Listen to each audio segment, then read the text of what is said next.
இது உமாமா பின்த் அல்ஹாரிஸ் என்ற பெண்மணி தனது மகளின் திருமண நாளின் போது கணவனது வீடு நோக்கி செல்ல தயாராகும் மகளுக்கு வழங்கிய விலை மதிக்க முடியாத அறிவுரை.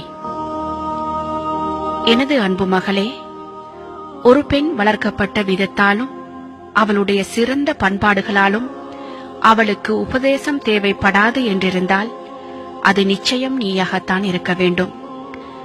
ஆனால் உபதேசம் மறந்தவர்களுக்கு ஞாபகமூட்டுகின்றதே, அறிவுள்ளவர்களுக்கு வழிகாட்டுகின்றதே. அதே போன்றுதான் ஒரு பெண்ணுக்கு அவளது பெற்றோரின் செல்வநிலை காரணமாகவும் அவர்கள் அவள் மீது வைத்திருக்கின்ற அன்பின் காரணமாகவும் திருமணம் தேவைப்படாது என்றிருந்தால் அதுவும் நீயாகத்தான் இருக்க வேண்டும். ஆனால் ஆண்கள் பெண்களுக்காகவும் பெண்கள் ஆண்களுக்காகவும் படைக்கப்பட்டிருப்பது இறை நியதியாகும். எனது அன்பு மகளே, நீ இப்போது நீ வாழ்ந்த சூழலிலிருந்து வேறொரு சூழலை நோக்கி போகின்றாய். நீ வளர்ந்த கூட்டிலிருந்து சிறகு முளைத்து பறக்கின்றாய். உனக்கு அறிமுகமானவர்களை விட்டும் பிரிந்து அறிமுகமற்ற முகங்களை சந்திக்கப் போகின்றாய். உனது தந்தையின் பொறுப்பிலிருந்தும் விடுபட்டு உனது கணவனின் பொறுப்பின் கீழ் இடம் மாறுகின்றாய். இனி உனது கணவன்தான் உனது பொறுப்பாளனும் உனது நிர்வாகியும் ஆவான். எனவே நீ அவனுடன் மிகவும் பணிவாகவும் கண்ணியமாகவும் நடந்து கொள். அப்போது அவன் நிச்சயம் உனது பணியாளனாகவே மாறிவிடுவான். அவனுக்கு கட்டுப்படும் விடயத்தில் நீ பூமியாக இருந்தால் உன்னை பாதுகாக்கும் வானமாகவே அவன் மாறிவிடுவான். அவனுக்காக 10 பண்புகளை உன்னில் ஏற்படுத்திக் கொள். அவை உனது வாழ்வின் விலை மதிக்க முடியாத பொக்கிஷங்களாக இருக்கும். எப்போதும் அவனுக்கு கட்டுப்பட்டு பணிவுடன் நடந்து கொள். அவனது பேச்சுக்கு எப்போதும் நல்ல முறையில் செவி தாழ்த்தி மிக நல்ல முறையில் கட்டுப்படு. அவனது கண் உனது உடம்பில் எதையெல்லாம் பார்க்குமோ அதையெல்லாம் மிகவும் சுத்தமாகவே வைத்துக்கொள். அப்போது அவன் நிச்சயமாக உன்னில் எந்த அசிங்கத்தையும் காணமாட்டான்.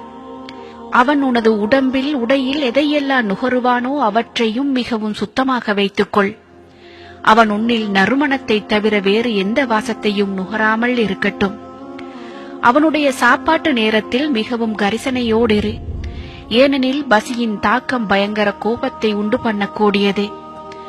அவனுடைய தூக்கம் உன்னால் கலையாமல் இருக்கட்டும். ஏனென்றால் தூக்கத்துக்கு ஏற்படும் இடைஞ்சல்கள் எரிச்சலாகத்தான் வெளிப்படும். அவனது சொத்துக்கள் விடயத்தில் சிக்கனமாகவும் அமானிதமாகவும் நடந்து கொள். அவனது குழந்தைகளையும் அவனிடத்தில் வேலை பார்ப்பவர்களையும் சிறந்த முறையில் திட்டமிட்டு நிர்வகிக்க பழகிக்கொள். அவனது வேண்டுதல்கள் எதனையும் மறுக்காதே. அவனது கட்டளைகள் எதற்கும் மாறு செய்யாதே. நீ அப்படி செய்தால் அது உன் பற்றிய அதிருப்தியை அவனது உள்ளத்தில் ஏற்படுத்திவிடும்.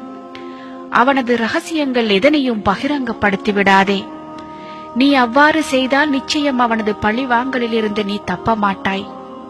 அவன் மகிழ்ச்சியோடு இருக்கும்போது நீ கவலையை வெளிக்காட்டாதே.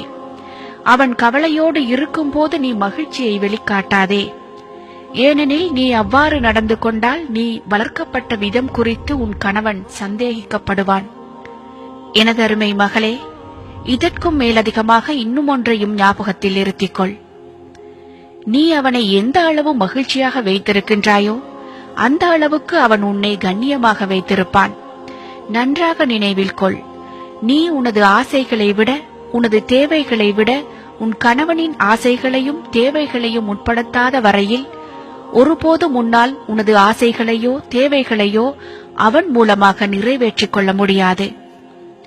அன்பின் பெற்றோர்களே, உங்களது மகளின் திருமணத்தின் போது நீங்கள் என்ன வகையான விடயங்களை அவளுக்கு சொல்லிக் கொடுக்கின்றீர்கள் என்பதை சற்று சிந்தித்து பாருங்கள்.